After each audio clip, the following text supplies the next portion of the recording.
Also es ist Das Hörbuch, was ich tatsächlich ganz oft höre, wenn ich abends noch im Kopf wach bin und nicht einschlafen kann. Und es bringt mich über diese hohe Schwingung und auch Bewusstheit in einen guten Schlaf.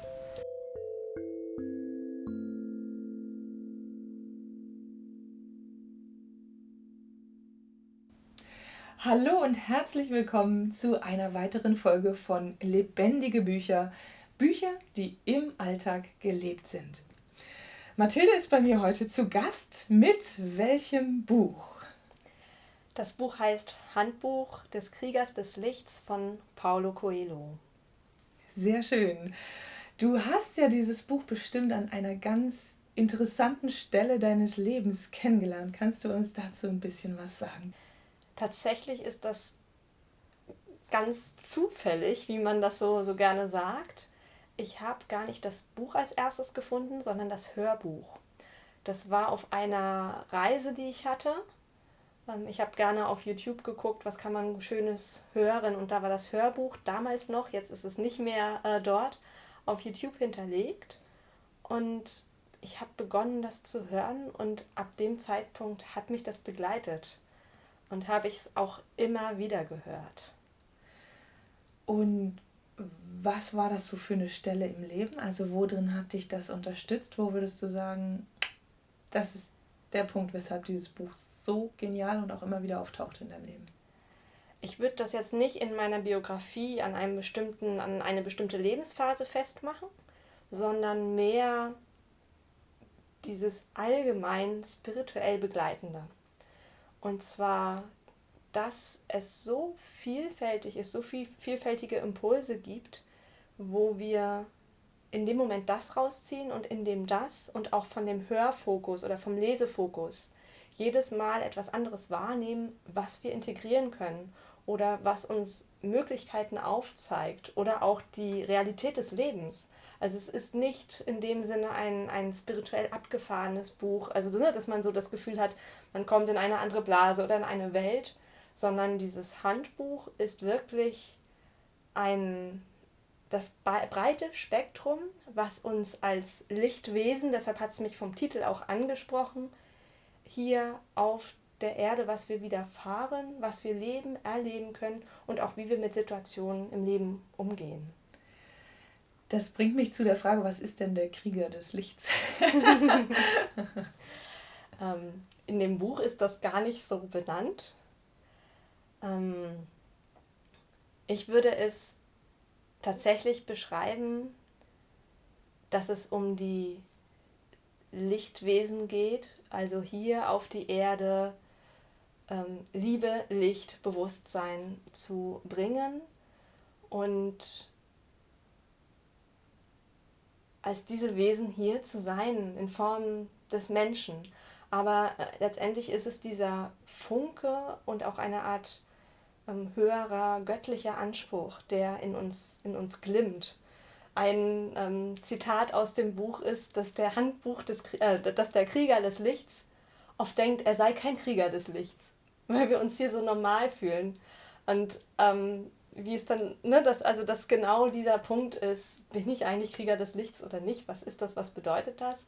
Es ist eben in Form von Krieger, das gibt es ja auch bei anderer älterer asiatischer Literatur, immer der Vergleich mit dem Krieg, mit dem Kampf. Und das ist hier auf eine sehr angenehme Art und Weise, dass der Lebensalltag oder das, was uns hier im Leben begegnet, quasi teilweise als Kampf oder als diese Situationen beschrieben ist. Aber prinzipiell ist das ganz viel, fast mantrisch wiederholt, dass in den kurzen Artikeln immer der Krieger des Lichts, das taucht immer wieder auf. Das ist nachher wie im Unterbewusstsein, dies als, ja, wie als inneres Mantra. Das klingt sehr stärkend in dem Fall. Also für mich klingt es jetzt so, als ob der Krieger des Lichts, und ich muss zugeben, ich habe aus dem Buch doch den Großteil gelesen, das heißt, ich habe auch so ein bisschen meine Idee von dem Krieger des Lichts. Und da du jetzt das sagst, dass es mantrisch wiederholt wird, klingt es für mich so ein bisschen nach einer Stärke, die der Leser vermittelt bekommt, dadurch, dass er immer wieder der Krieger des Lichts liest.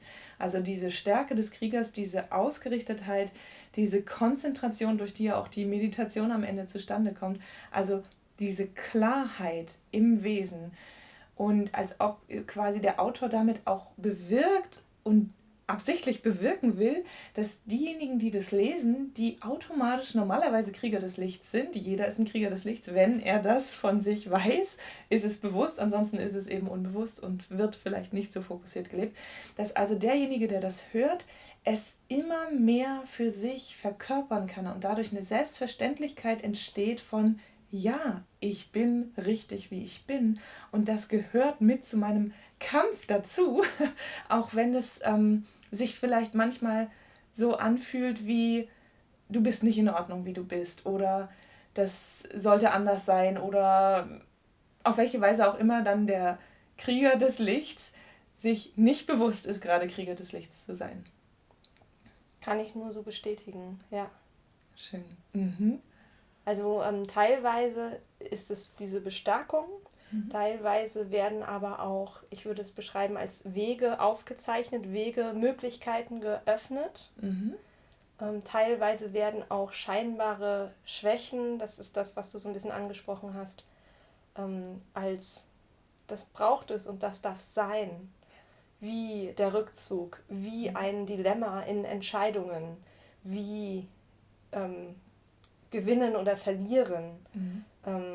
Dann, wie interagiere ich in der Gesellschaft? Wie ist das Gefühl zu Freunden? Also ganz viele Aspekte, die auch so und so gesehen werden können, dass die benannt werden. Oh, schön. Kommen wir nochmal konkret zu dem Buch und auch dem Aufbau. Es ist ja ein Buch, was in Rahmengeschichte gebettet ist, wo wir also ein Kind haben, quasi, das erstmal am Strand sitzt und einer Gestalt begegnet. Vielleicht magst du uns ein bisschen was dazu erzählen. Ja, ich muss ganz ehrlich sagen, dass es auch ein bisschen mystisch, auch mit Fragezeichen aufgebaut ist, dass ich das öfter zwar gehört und gelesen habe, aber es auch nicht ganz greifbar ist in dem Sinne.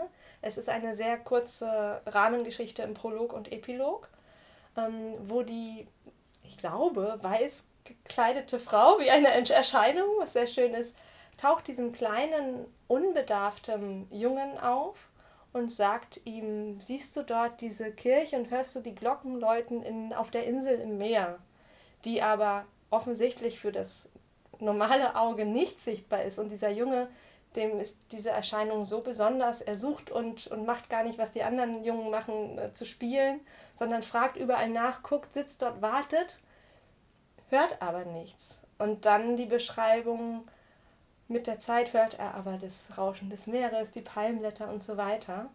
Und dann kommt aber, dass er das dann loslässt, sein Leben lebt und nach Jahren an diesen Ort zurückkommt, ohne Erwartung, diese Insel jetzt zu sehen und die Kirche. Und da erscheint ihm diese Frau unerwartet wieder und diktiert ihm das Handbuch des Kriegers des Lichts. Also kurze Artikel, kurze einseitige Passagen mit diesen verschiedenen Themen und Inspirationen. Und am Ende wird das dann nochmal abgerundet mit dieser Frau, die dann auch wieder genauso ins Nichts entschwindet. Und das können wir ja auch als Integration in unser Leben. Wir leben unser Leben und plötzlich, obwohl wir uns gar nicht dessen bewusst waren, was sich dort eigentlich innerlich bewegt hat und möglicherweise auch an Reife, an Erfahrungen dazu gekommen ist, dass das ihm jetzt nochmal geschenkt wird. Ja. Also total schön. Ich finde es auch ganz spannend. Ich habe zum Beispiel Die weiße Frau nicht gelesen. Es war tatsächlich eine Frau mit Schleier. Vielleicht. Das auch im Kopf, was da passiert. Ganz interessant, finde ich sehr spannend. Was ich an diesem Prolog so interessant fand, war dieses tiefe Erleben von, man kann sagen, Meditation. Also dass wirklich ihm wird etwas gegeben, diesem Kind, worauf er sich konzentrieren darf oder soll, nämlich diese Kirchenglocken von dieser Insel, die eben vom Meer eines Tages verschlungen worden ist. Und nun hört er immer auf die Kirchenglocken und seine Konzentration gilt ganz dem, auch wenn die Schulkameraden ihn ausspotten und ausschließen aus dem Spiel. Und das, was ich daran so faszinierend finde, ist, dass in so einem kurzen Prolog quasi beschrieben wird, um wen es sich da eigentlich handelt, beim Krieger des Lichts. Also um quasi eine Seele, die sich auf die Stille erstmal konzentriert, um dann in der Stille was zu hören, also dieses Ausschalten von allen Geräuschen, den Vögeln, dem Meer, dem Rauschen, all dem, und er hört aber nichts die ganze Zeit.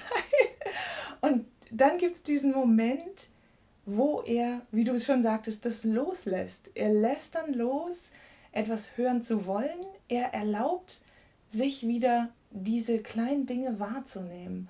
Ne, es gibt auch diese eine Passage von wegen, der Krieger des Lichts vergisst nie seine Dankbarkeit für das, was ist. Und das ist so dieses sich wieder drauf einlassen, aber aus einem anderen Blick, also das Wahrnehmen, ohne dran anzuhaften und sich dran freuen zu können, einfach dafür, dass es da ist, ohne was damit zu wollen. Und plötzlich hört er die erste Glocke, die zweite Glocke und dann die Glocken. Und das ist für mich so beim Lesen dieser Durchbruch von der Konzentration in die Meditation, also alles wahrnehmen, in die Kontemplation vielleicht sogar gewesen, wo dann das wahrnehmbar ist, was nicht da ist. Ne? Wo ja immer die Frage ist, sind die Kirchenglocken da? Und das ist dann dieser Klang hinter der Stille. Also was ich sehr, sehr beeindruckend fand, jetzt bei diesem Lesen dieser Eingangsstory sozusagen.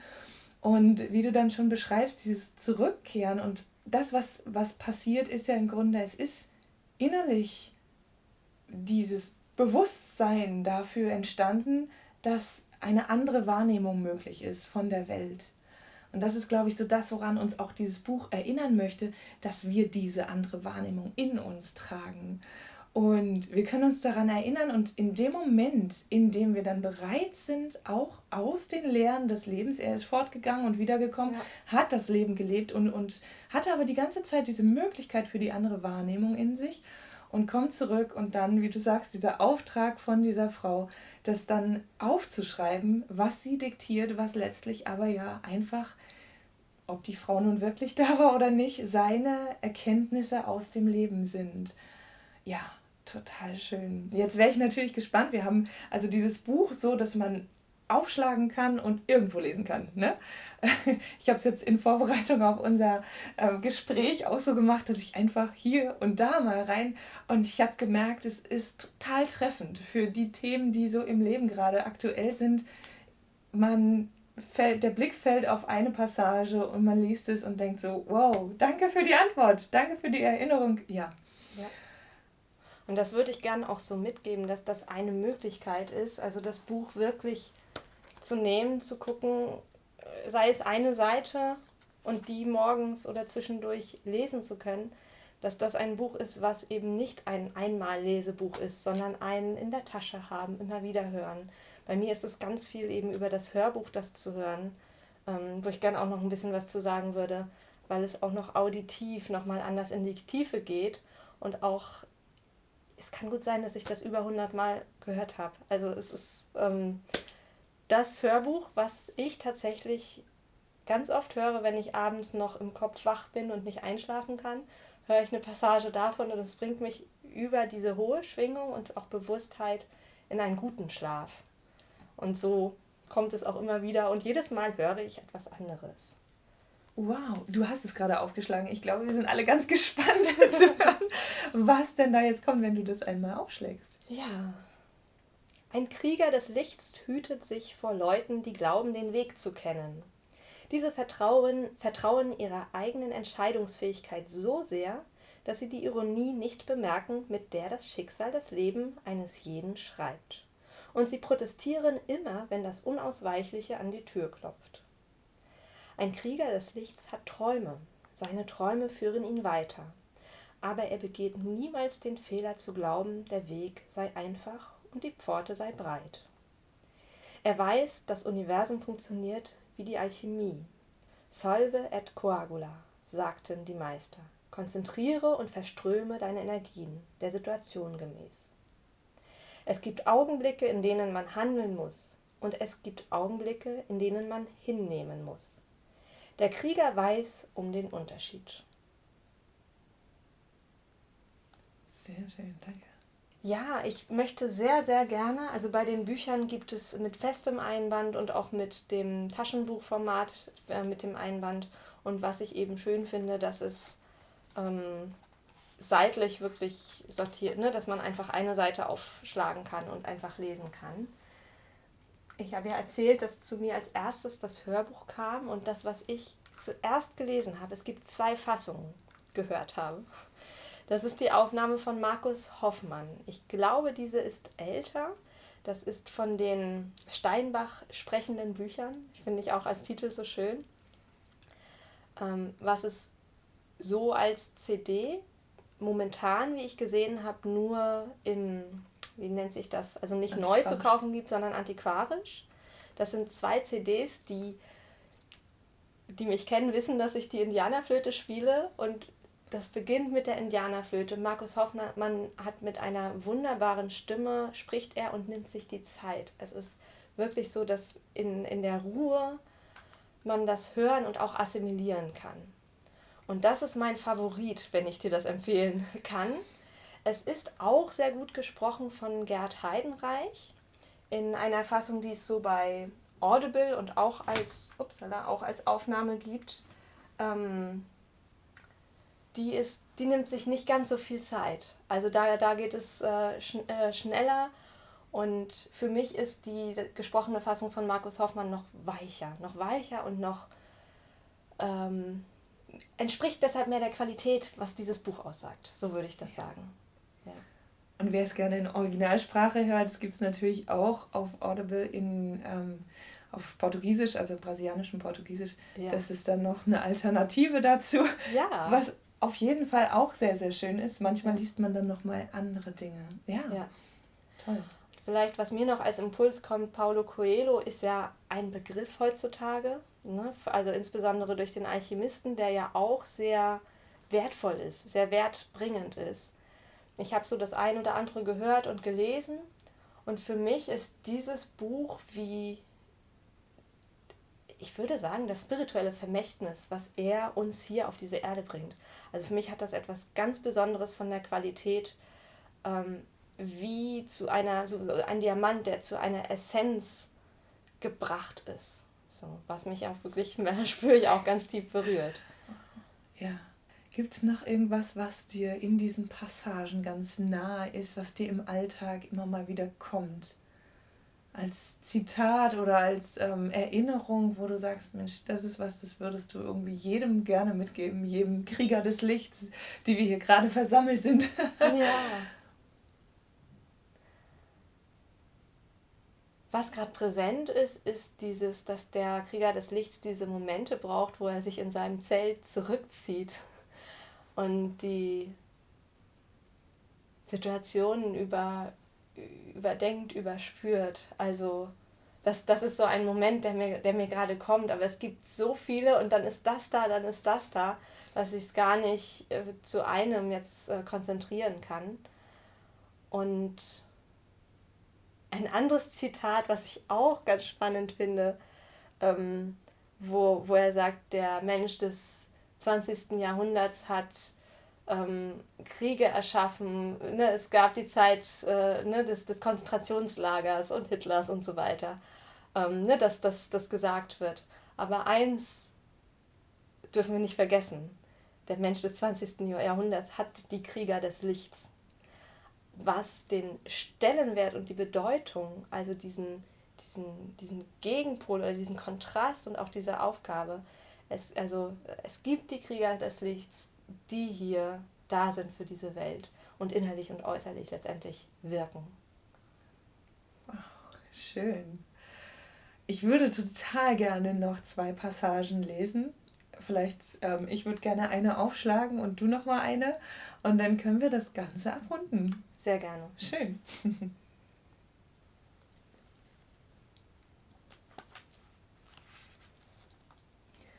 Gott nutzt unsere Einsamkeit dazu, uns das Zusammenleben zu lehren. Er nutzt den Zorn, um den unendlichen Wert des Friedens zu zeigen. Er nutzt die Langeweile, um dadurch die Bedeutung des Abenteuers und der Hingabe hervorzuheben. Gott nutzt die Stille, um den Wert der Worte zu zeigen. Er nutzt die Müdigkeit, um den Wert des Wachseins verständlich zu machen. Er nutzt die Krankheit, um den Segen der Gesundheit herauszustellen. Gott nutzt das Feuer, um das Wasser zu erklären. Er nutzt die Erde, um den Wert der Luft begreiflich zu machen. Er nutzt den Tod, um zu zeigen, wie kostbar das Leben ist.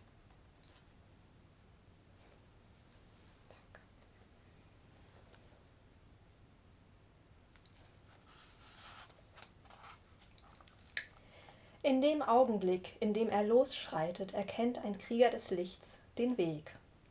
Jeder Stein, jede Biegung des Weges heißen ihn willkommen. Er wird eins mit den Bergen und den Bächen, findet etwas von seiner Seele in den Vögeln und in den Pflanzen und Tieren auf dem Felde.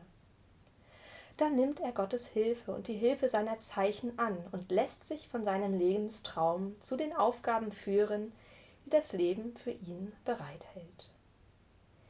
In manchen Nächten hat er kein Lager zum Schlafen, in anderen bekommt er kein Auge zu. Das gehört dazu, denkt der Krieger. Ich habe mich entschieden, diesen Weg hier zu gehen. In dieser Phase steht alles in seiner Macht. Er selber hat den Weg gewählt, auf dem er jetzt geht, und keinen Grund, sich zu beklagen. Sehr, sehr schön. Ich glaube, da waren jetzt gerade 2 Dinge drin, die wir hier auch schon ein bisschen angesprochen haben und die gerade so in der Sphäre sind. Also ganz, ganz vielen Dank.